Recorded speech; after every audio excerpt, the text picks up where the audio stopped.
নমস্কার, আমি মৃন্ময়। তোমাদের আরও একটি নতুন ব্লগে সকলকে স্বাগত। তো আজকের অফিসের কল পেয়ে আমার ঘুমটা ভাঙে যে আজকের মর্নিংয়ে আমাকে লগ ইন করতে হবে বেলার শিফটের জায়গায়।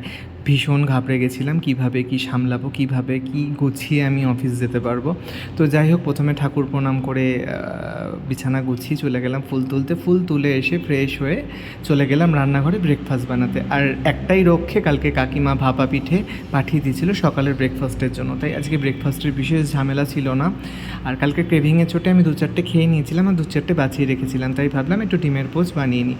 তো ডিমের পোচ ওখানে দুখানা বসিয়ে আমি চলে গেলাম গরম জল করে, উষ্ণ গরম জলে যেটা খায় আমলা জুস, সেটাই তৈরি করে খেয়ে নিলাম। আর ওদিকে ডিমের পোচও রেডি হয়ে গেছে। তো ডিমের পোচ আর হচ্ছে তোমার পিঠে যেটা ছিল সেগুলো টিফিনের জন্য গুছিয়ে নিলাম, কারণ লাস্টে দেখবো এইটাকুনি করার জন্য আমার হাতে টাইম বেঁচে থাকবে না। তো যাই হোক, গুছিয়ে টুছিয়ে চলে গেলাম ঘরে, ঘর ঝাড় দিতে আর ঘর মুছতে।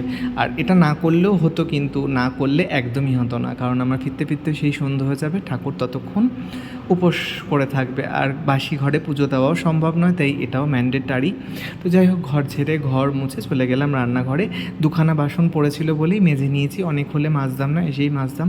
তো বাসনগুলোকে ধুয়ে সমস্ত কিছু পরিষ্কার করে, মানে গ্যাসের টেবিল, গ্যাস সব কিছু পরিষ্কার করে নিলাম, নিয়ে চলে গেলাম স্নানে। তো স্নান থেকে এসে চলে গেলাম পুজো দিতে। মানে আজকে সব কিছু করতে পেরেছি, আমি ভীষণ লাকি আর প্রাউড ফিল করছি যে অত শর্ট টাইমে আমি সমস্তটা ম্যানেজ করতে পেরেছি। তো যাই হোক, ঠাকুর পুজো দিয়ে চলে গেলাম তুলসীতলায় জল দিয়ে সূর্য প্রণাম করে ঘরে চলে এলাম। রেডি হতে গিয়ে মনে পড়লো যে আমার প্রচণ্ড খিদে পেয়েছে, এত খাটাখাটনি দৌড়ঝাঁপের চোটে এবার অফিসে গিয়ে কখন টাইম পাবো জানি না। তো তার জন্য একটুখানি পাতলা করে ছাতুর ঘোল করে খেয়ে নিলাম, খেয়ে নিয়ে চলে গেলাম ঘরে রেডি হতে। তো সানস্ক্রিন মেখে, চুল আসছে, বডি স্প্রে মেখে, ঠাকুর প্রণাম করে বেরিয়ে পড়লাম অফিসের জন্য। তো যাই হোক, তোমরা এতক্ষণ আমার ভিডিওটা দেখার জন্য তোমাদের অনেক অনেক ধন্যবাদ। তোমাদের সাথে দেখা হবে অন্য কোনো ভিডিওতে, অন্য কোনো গল্প নিয়ে। ততক্ষণের জন্য টাটা। তোমরা সবাই খুব ভালো থেকো। টাটা।